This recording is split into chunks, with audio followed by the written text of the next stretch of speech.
Je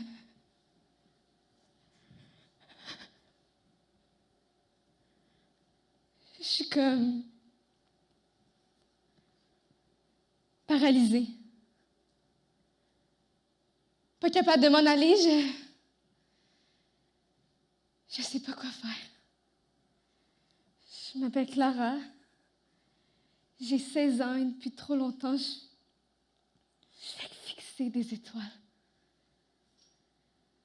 Mon histoire est probablement un peu décousue, mais elle commence par une histoire d'amour. 20 août, 6h55. J'ai pas l'habitude de me réveiller aussitôt, mais aujourd'hui, je vais chez Laurent. Laurent, c'est mon chum. Ça va bientôt faire 7 mois qu'on est ensemble. Fait que c'est ça, je me prépare, puis je dis au revoir à mes parents. Maman s'approche de moi pour me donner un câlin, mais j'ai pas le temps, là, je suis pressée. J'embarque sur mon vélo, puis je pars direction dépanneur. En arrivant là-bas, je prends même pas la peine d'attacher parce que là, peu importe, à cette heure-là, puis ici, il n'y a personne qui vole ça, des vélos. Je rentre, je prends une caisse de bière, je paye, puis je sors. Je me fais même pas carter. Sûrement à cause du rouge à lèvres rouge que je porte. Ça me vieillit. Je sors dehors, puis mon vélo, il est plus là. Merde, non! Je suis fâchée sur le coup, mais j'ai une trop belle journée pour en faire un drame. Je pense à Laurent, puis je me dis que j'ai le temps d'attraper le prochain bus sans être trop en retard. L'autobus arrive, je monte, puis je salue le chauffeur.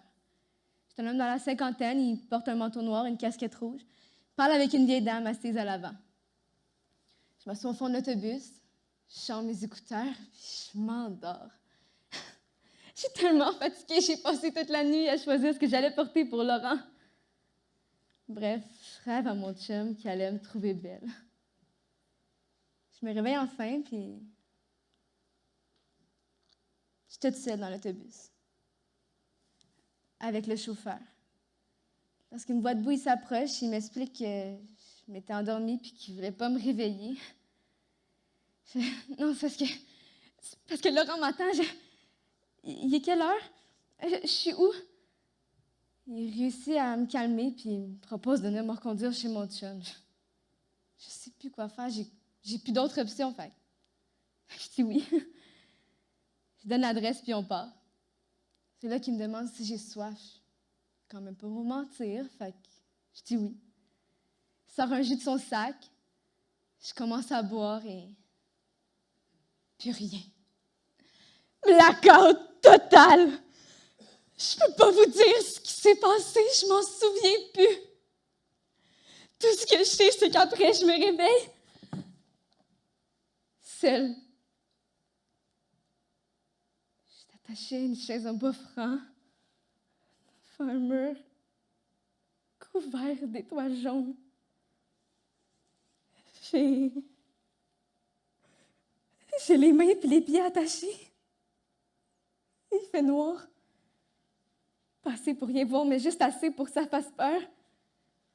Mon cœur commence à se débattre à l'intérieur de ma poitrine. Puis je crie. Puis je crie. Puis je crie. Puis je crie. C'est plus fort que je peux.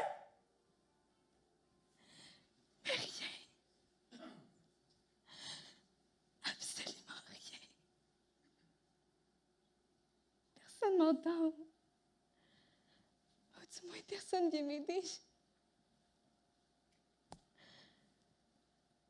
Je réussis à me calmer, puis je regarde à nouveau le mur couvert d'étoiles jaunes devant moi. 844. Pas plus, pas moins. Je suis sûre que j'ai juste ça à faire, compter les étoiles. La porte s'ouvre enfin, manteau noir, casquette rouge, le chauffeur. Il s'approche de moi puis il dépose une assiette de nourriture sans me détacher les mains. Je prends même pas la peine de repenser à l'histoire du jus tellement que la faim m'assomme. Je plonge ma tête dans l'assiette comme un animal. Chaque jour, c'est pareil. Il reste là devant moi à me regarder manger. Il parle pas, il fait juste me regarder. Ça fait fait une couple de semaines qu'il revient tard le soir. Sous. Il s'approche de moi pour se coller. Il retire sa ceinture, puis je vous jure que je me débat, mais... Ah! Il finit toujours par me frapper, puis je perds connaissance.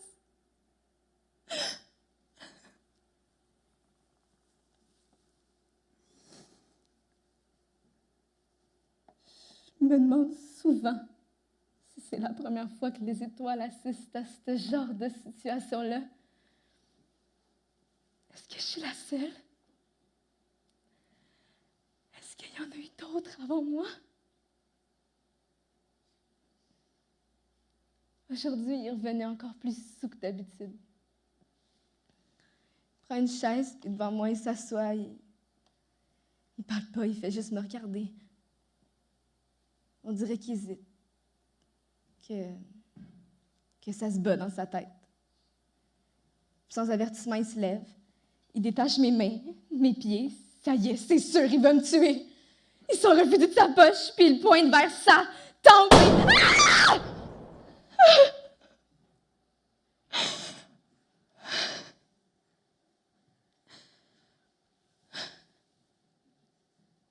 À force de se repasser tous les détails en se demandant où est-ce qu'on a fait une erreur, on en vient à se rappeler toutes les choses qui, à première vue, nous paraissaient anodines. Le câlin de maman, le vélo, l'autobus, la sieste, le chauffeur.